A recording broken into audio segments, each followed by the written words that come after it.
A cloudy start to the day, skies brightening, and the outlook this week, plenty of sunshine and generally warm. I'll have all the important details of that coming up on Good Morning Britain.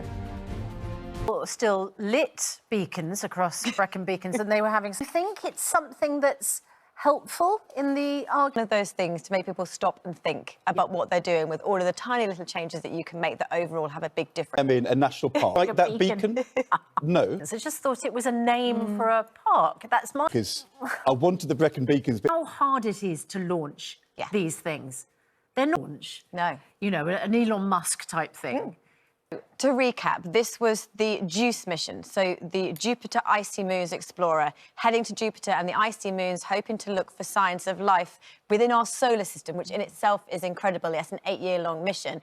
Normally, windows of opportunity for launch are half an hour to an hour. This was 1 second, but they had 1 second on that one day, and the clouds were so big. There's so much energy in the clouds that day that a rocket with all the propellant would have caused a lightning strike, and that obviously would have been catastrophic. That's amazing.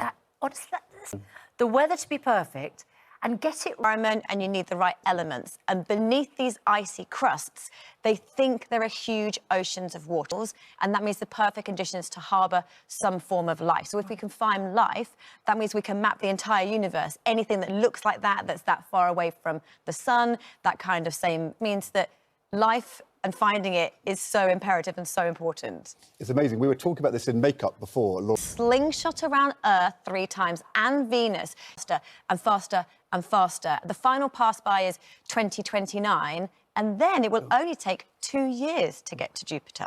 Incredible. So when it says Laura has a front row GMB... But can I just say, I can see why seeing a rocket launch is a bucket list moment. Yes. Because it had been delayed, I think you actually feel the shockwave come woof past you. It was incredible, honestly incredible. That's why I was just so moved and so overwhelmed. And, you know, 10 years, 15 plus years of science is on its way now. Of course, people of our generation with them, such an amazing, terrible moment. So you always...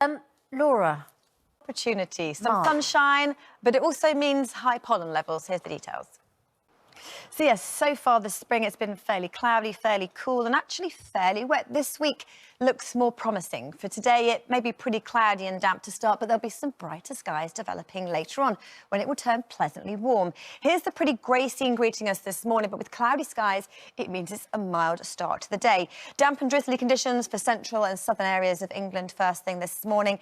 That will slowly lift and clear. Brighter skies moving in through eastern areas later on, perhaps just the odd isolated shower out towards the west, but overall a dry day, staying cloudy in the west, but temperatures above average across the board.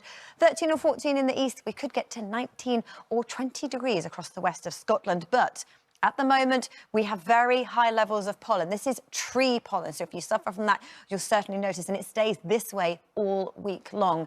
This evening and overnight tonight, we stick with cloudy skies in the west. That keeps it mild, clearer skies to the east, so a little chilly. And tomorrow it looks a little bit drier, brighter, and that bit warmer too.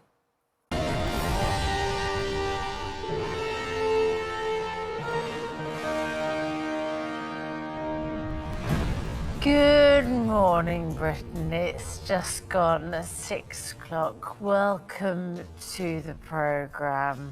Welcome.